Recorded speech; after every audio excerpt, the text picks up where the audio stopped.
Avec toutes ces erreurs, je ne peux que vous condamner à l'interdiction au droit au bonheur. La sentence est irrévocable. On a un petit peu l'impression que la rupture amoureuse, c'est double peine. D'un côté, ma douleur, ma tristesse, l'injustice de la situation, le départ de la personne que j'ai, la distance avec lui, avec elle, et de l'autre, la continuation de cet état avec une espèce d'interdiction au bonheur qui est présente. Je ne sais pas comment m'en sortir, je ne vois pas la possibilité d'une reconquête amoureuse. Nous abordons ce sujet et nous commençons comme d'habitude juste après le générique.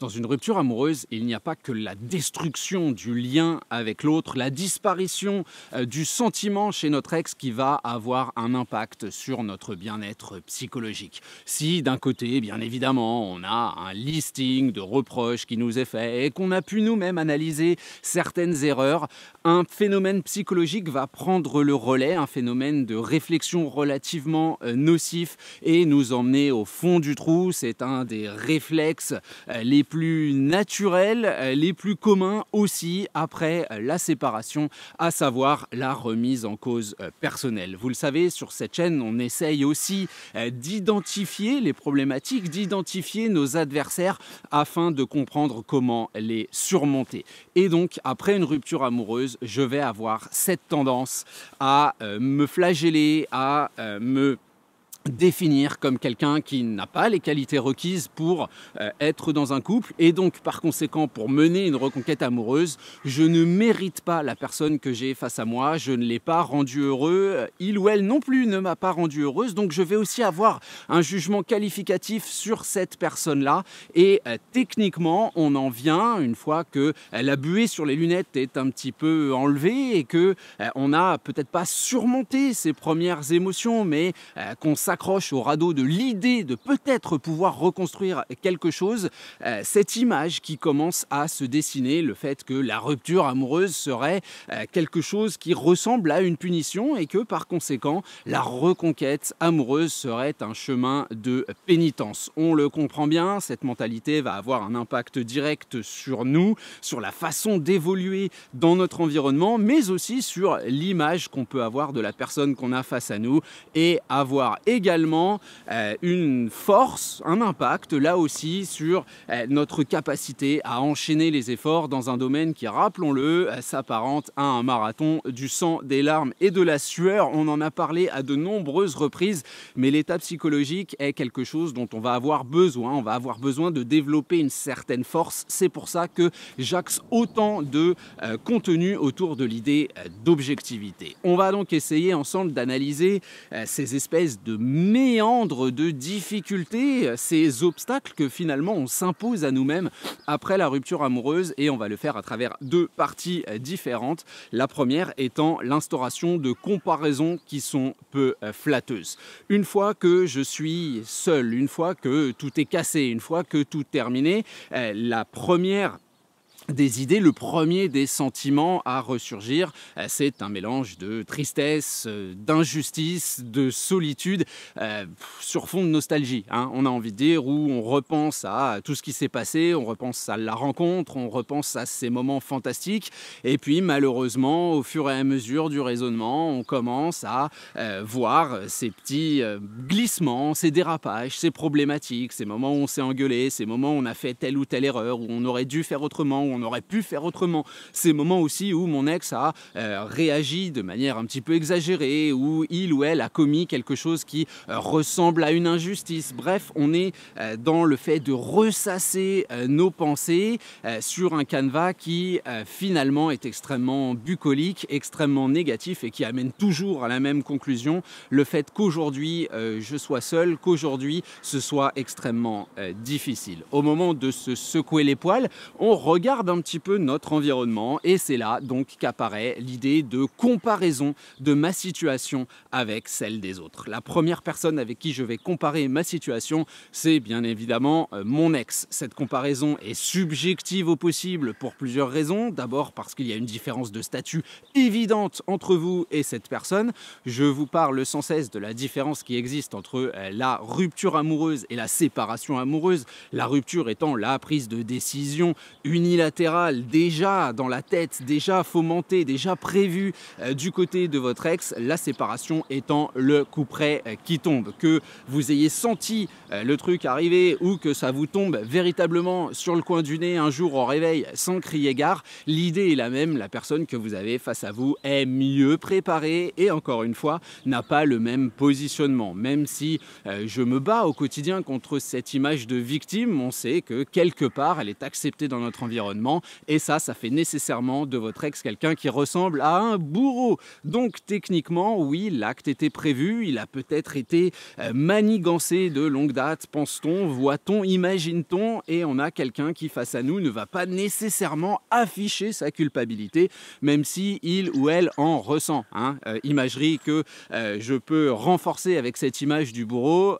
J'ai tendance à dire qu'à l'époque, si il ou elle avait une capuche, une cagoule, quelque chose qui le cachait du grand public, c'est justement parce qu'on savait que l'acte en lui-même n'était pas quelque chose de radieux, de magnifique qu'on enviait à cette personne. Au contraire, dans l'histoire de France, quelques écrits nous disent que les bourreaux qui étaient connus dans évidemment de petites localités étaient des rebuts de la société, des gens qu'on voyait pas bons, pas bien, qui n'étaient capables que de ça, que de barbarie, que de boucherie. C'est un petit peu l'image que nous, forcément, on a de notre ex, c'est l'image que l'environnement va aussi sans doute déployer, l'environnement qui vous soutient autour de cette personne, et pourtant il ou elle a l'air plus heureuse que moi. Il ou elle a déjà peut-être fait une rencontre, on m'a peut-être même quitté pour quelqu'un, il ou elle continue ses sorties, il ou elle affiche son bonheur sur les réseaux sociaux, il ou elle continue à aller bosser sans problème, il ou elle a des loisirs, alors que moi on m'a coupé les jambes et je suis dans cet état de paralysie, de tristesse, je n'arrive pas, je n'ai plus goût à rien, j'arrive même pas à manger. On voit qu'il y a une forme de décalage et j'ai envie de dire entre guillemets tout simplement parce que le point de référence n'est absolument pas pertinent, il n'est absolument pas objectif. Et ça quelque part on le sait. Et comme on le sait, on va effectuer un deuxième niveau de comparaison avec notre environnement. Il va y avoir 2 degrés d'ailleurs dans cette logique-là. Le premier, ça va être l'environnement global. On va regarder autour de nous, que ce soit dans la rue ou même à la télévision, que sais-je, et on va voir tous ces gens heureux et là ça va nous renforcer sur l'idée que moi véritablement je suis nul, j'y arrive pas, je mérite pas. Regarde, c'est tellement simple, il suffit de s'asseoir sur un banc, de discuter, de se regarder avec des yeux de biche. Pourquoi est-ce que moi j'ai pas eu ça? Pourquoi je l'ai pas eu assez longtemps? Pourquoi est-ce qu'on m'a pas laissé la chance de défendre cette idée-là? Pourquoi est-ce que moi je dois traverser cette douleur-là? On comprend qu'il y a une forme d'égocentrisme tout à fait naturel qui se met en place. Attention, ce mot-là est très souvent dans notre environnement connoté comme quelque chose qui serait avide, qui serait moche, qui serait... L'égocentrisme fait partie des réflexes naturels de l'être humain. Nous avons un cerveau, nous avons la capacité de nous en servir pour réfléchir sur notre condition. Il est bien normal que quand je ressens une douleur, j'ai l'impression qu'elle soit plus importante, qu'elle soit incomprise par les personnes qui sont autour de moi. Et c'est là qu'on va voir que effectivement, il y a un deuxième niveau de comparaison qui va apparaître. C'est la comparaison des personnes qui sont dans la même situation que moi. C'est sans doute quelque chose que vous avez fait. Vous parlez à d'autres gens qui ont vécu des ruptures amoureuses, qui vivent des ruptures amoureuses, et malheureusement, il y a toujours cette petite voix dans le fond de notre crâne qui nous dit que notre situation à nous est pire car elle est spécifique. Et la réalité, c'est que toutes les situations de rupture amoureuse sont spécifiques. Mais moi, je suis plus âgé, mon ex est plus fier, il ou elle vient, je ne sais pas, d'un autre pays. Moi, c'est comme ça que je voyais les choses. Oui, mais nous avons, je ne sais pas, une configuration très différente. On bosse ensemble, on habite habite à 500 km l'un de l'autre, il y a ce rapprochement possible avec telle personne, sa famille ne m'aime pas, etc., etc. Et intellectuellement, on va se fabriquer un mur d'impossibilité basé donc sur la spécificité de ma rupture amoureuse. Ce qu'on est en train de faire dans ce genre de situation, c'est que notre cerveau, tout seul comme un grand, à travers ce qu'on appelle le biais de confirmation, nous rassure sur ce que nous mettons face à nos yeux. Le biais de confirmation, c'est cette tendance qu'on a, enfin que notre cerveau a et fait tout seul à justifier ce qu'on pense comme vrai. Voilà, si je suis, et c'est de là finalement que naissent les idées, que la négativité attire la négativité, que la positivité attire la positivité, c'est pas une loi de l'attraction, c'est quelque chose que notre cerveau fait. Quand j'ai envie de voir quelque chose, eh bien je le vois partout dans mon environnement. Je vous prends un exemple ridicule mais qui est réel. Si je suis quelqu'un qui est passionné et extrêmement croyant de tout ce qui est paranormal et que je le vis à travers l'idée d'aller chercher des informations, etc., etc., j'ai beaucoup plus de chances de me retrouver dans des situations où certains signes extérieurs m'apparaîtront comme la présence d'extraterrestres, de fantômes ou que sais-je. Voilà, je vais voir quelque chose, un signe accroché à un arbre, une forme avec des pierres, une ombre étrange, je vais entendre un bruit que je ne vais pas analyser comme le Pékin moyen qu'entendra juste une chouette malade en train d'éternuer. Non, moi je vais y voir quelque chose selon mon référentiel, selon mon système de pensée et selon mon système émotionnel. Je ne suis pas en train de dire qu'on est fou, qu'on est obsédé, que c'est une problématique. Je suis juste en train de définir ce qui se passe dans notre tête. Donc nécessairement, au moment de la rupture amoureuse, on a cette idée que mon ex est un petit peu partout et que les signes me renvoyant à mon incapacité, me renvoyant à ma malchance et me prouvant finalement que la reconquête amoureuse est impossible, sont partout autour de moi. Tout ça nous permet de passer à notre deuxième partie que j'ai intitulée « L'obligation de souffrance ». Vous le comprenez, c'est une idée qui est rhétorique. Non, on ne doit pas souffrir. Il n'y a pas de punition dans la rupture amoureuse parce qu'on le sait, d'abord, cette décision a été prise pour soi avant d'être prise contre vous. Il y a bien des moments, effectivement, où cette dernière est une réaction épidermique à quelque chose d'horrible que vous avez fait, mais dans la plupart des cas, la personne qu'on a face à nous a pris cette décision car elle voyait son bonheur ailleurs. Donc la nécessité de pénitence est clairement à laisser de côté. Il y a une nécessité de contraste, bien évidemment, une nécessité d'évolution. Là aussi, c'est quelque chose que nous acceptons tous. Mais on comprend qu'avec ces comparaisons peu flatteuses que je mettais en relief dans la première partie, les notions d'aigreur, de colère vont nous pousser à donc rester sur ce chemin de la subjectivité.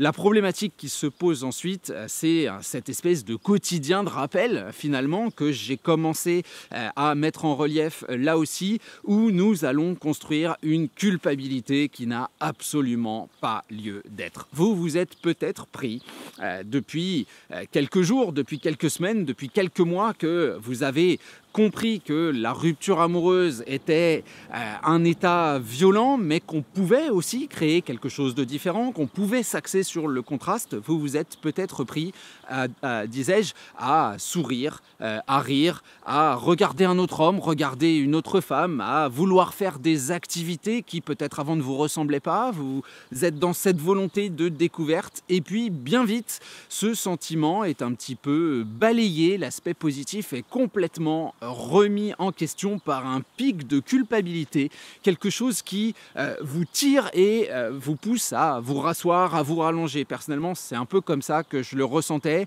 J'avais évidemment, au moment de ma rupture, des gens autour de moi qui ont essayé de me faire un petit peu bouger et j'avais quasi visuellement cette impression de vouloir me lever et que quelque chose me tirait pour me rasseoir sur le lit en me disant non, tu dois rester là, tu es en prison, tu passes pas par la case départ, tu touches pas 20 000 balles, il faut que tu morfles mon coco. Et le pire, c'est que la suite de la phrase, c'est pas parce que tu as été horrible, parce que tu as été ignoble. Non, c'est juste que tu es dans cette prison émotionnelle que personne ne peut comprendre et à partir du moment où les gens ne peuvent pas comprendre, le fait de s'en libérer n'a pas véritablement de sens, tout est faux, tout est dénué de sens, tout est superficiel et cette problématique-là, malheureusement, elle a un impact sur nous au niveau de l'effritement de notre lien social parce que les gens qui sont autour de nous vont se lasser de ce genre de choses à un un impact également au niveau de l'image qu'on a de nous, parce que techniquement cette idée-là de rester assis sur son lit, ou en tout cas de faire métro boulot dodo et de tout refuser, quand on se regarde dans le miroir, on voit cette personnalité grise, si vous voulez, où le bonheur est quelque chose qui n'est même plus inaccessible, mais qu'on refuse pratiquement parce qu'on est dans cette pénitence, comme si donc effectivement notre ex, qui peut s'assimiler dans cette image au geôlier, viendrait au bout d'un moment nous sortir de notre tour d'ivoire en nous disant: écoute, je pense que tu as assez souffert, tu as le droit de sortir et je ne sais pas ce qu'on nous dira après, reconstruisons quelque chose, je t'aime encore, voilà, etc. Et c'est vrai qu'on se perd un peu dans ce fantasme du je vais être délivré par la personne qui m'a enfermé. La réalité matérielle, c'est que d'abord cet état d'esprit est complètement normal, complètement naturel et extrêmement répandu, extrêmement récurrent. Et c'est surtout que finalement on n'est pas interdit, on n'est pas dans cette interdiction, on a évidemment le droit au bonheur. Alors dit comme ça, vous allez me dire: ah bah merci, ouais, ça me fait une belle jambe, je suis pas débile, je le savais. Entre le savoir et le mettre en application, il y a une énorme différence. Il y a un pas à faire, il y a une volonté à afficher, et elle se résume par cette phrase anglaise, même si je suis pas super fan des anglicismes, il faut aussi vivre avec son temps, je viens d'utiliser le mot fan après tout. Il y a cette idée du fake it until you make it. L'état d'esprit, c'est quelque chose sur lequel j'appuie énormément, qui est présent dans énormément de domaines. Je ne vais pas faire le parallèle traditionnel que je fais avec le sport, mais on sait que le mental est très important avec le boulot, avec finalement tous les domaines de notre vie. Il y a cette volonté de se dire que non, quand je vais sur le terrain, quand je vais faire une activité différente, quand je vais rencontrer quelqu'un, je ne suis pas dans une infidélité à la reconquête amoureuse. Cette dernière n'existe pas. J'ai le droit à l'expérience, j'ai le droit au bonheur, et bien évidemment, si chacune de mes expériences a des conséquences, parce que je viens de lâcher la bombe, imaginons que vous rencontriez quelqu'un, oui, mais ma reconquête sera impossible, etc. Et il y a pour moi cet état d'esprit qui est le plus important, c'est de se dire qu'on veut avant tout faire les choses pour vous. Je pense de toute façon, s'il fallait parler séduction, même si techniquement finalement c'est pas mon dada à moi, mais on va toujours ressentir quelque chose de beaucoup plus positif autour de quelqu'un, même qui est inaccessible parce qu'il est en couple ou machin, mais qui est souriant, dynamique, agréable, qui a cette énergie, plutôt que quelqu'un qui serait donc accessible, qui serait célibataire, mais comme je vous disais, la tête baissée, les épaules basses, gris dans, j'ai envie de dire, la couleur de son aura, qui n'aurait rien à proposer, qui serait tremblant à chaque fois qu'on échange avec lui, ou qui rapidement tomberait donc dans cette agressivité, ces reproches. Et ce sont des choses que l'on voit dans notre environnement. Les gens à qui on s'adresse, que ce soit d'ailleurs à l'oral ou même par écrit, on a l'impression de capter, alors je ne sais pas comment vous le voyez, une forme de couleur, une image autour de cette personne où on sent s'il y a effectivement une forme de positivité ou si on est quelqu'un qui traîne derrière nous un sac qui pèse des centaines de kilos. Et l'état d'esprit dans la reconquête amoureuse est extrêmement important. On ne va pas se mentir, j'ai toujours été transparent là-dessus. Je ne travaille pas sur le court terme. Je n'imagine pas une reconquête amoureuse sur le court terme. Si ça se passe pour vous, tant mieux. Pour moi, j'y vois une problématique, celle du fait qu'il n'y a pas de véritable évolution, il n'y a pas de véritable contraste. Maintenant, effectivement, on vient frapper à votre porte en vous disant: j'ai fait la pire connerie de ma vie, je t'aime encore, etc. Ça ne veut pas dire de lui dire non, dégage. Ça veut juste dire de lui dire ok, mais on va travailler ensemble à l'amélioration de certains points. On va effectivement faire toutes ces choses que on n'a pas fait ensemble, qu'on n'a pas assez travaillé. Vous n'imaginez pas, par exemple, mais je ne vais pas divaguer sur ce sujet, je donne juste un exemple au passage, mais le nombre de couples où finalement on s'aperçoit qu'on ne passait plus de temps ensemble, on n'avait plus de rendez-vous amoureux entre nous, on avait notre quotidien, on avait le fait de payer les factures, d'aller au boulot, de s'occuper des enfants, mais entre nous, à part regarder une série de temps en temps ensemble, il ne se passait plus rien. Et une fois la rupture prononcée, on était surpris en se disant, au début en tout cas, mais tout se passait bien, on n'avait pas d'engueulade, non, mais il n'y avait plus non plus d'intérêt finalement réciproque, il n'y avait plus de stimulation. Donc ce sera par exemple quelque chose effectivement sur lequel on pourra appuyer. La première des idées, le premier des réflexes, c'est de retirer ses œillères, c'est de se dire que L'impact de ce que vous faites n'est pas le plus important. Le plus important, c'est effectivement de se lancer. Je me doute bien que d'aller à une soirée jeu de société, d'aller à un after-work avec le boulot, d'aller fêter Noël chez un de vos amis parce que vous êtes seul et qu'on vous a invité,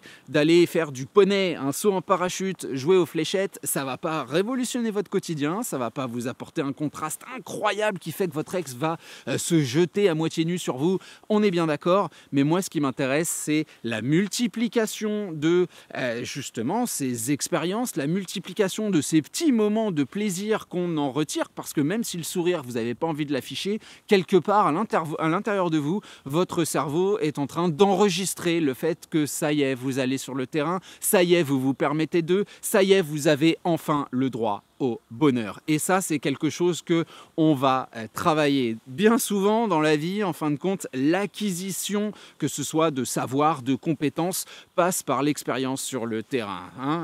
La performance en match passe par l'entraînement sur le terrain. C'est exactement cette idée-là. Et elle commence par une acceptation du fait qu'effectivement, vous avez sans doute merdé, si vous voulez me l'entendre dire, dans votre relation amoureuse. La personne que vous avez face à vous également, les responsabilités sont souvent partagées, alors ce n'est pas nécessairement du 50-50. La question est de savoir pourquoi est-ce qu'on va rester là-dessus plutôt que d'essayer de trouver un autre chemin, quelque chose, encore une fois, de contrasté, quelque chose de différent, quelque chose de dynamique pour pouvoir mettre cette énergie qui n'est pas la plus belle des énergies à la poubelle et opérer une forme de renaissance, vous, de votre côté, et avec votre ex, dans la création d'une nouvelle communication, dans la création d'un nouveau relationnel. Voilà pour la vidéo du jour, vous savez comment ça se passe. Comme d'habitude, le like est excessivement apprécié, il fait énormément de bien à la chaîne.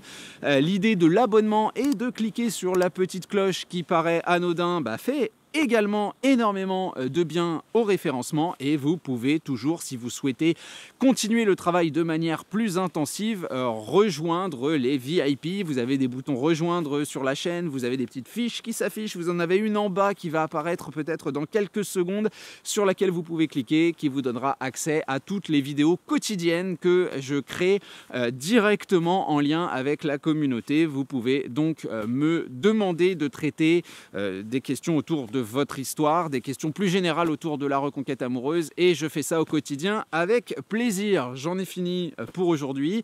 Je vous abandonne donc pour cette semaine et on se retrouve la semaine prochaine pour un nouveau contenu. Salut à vous!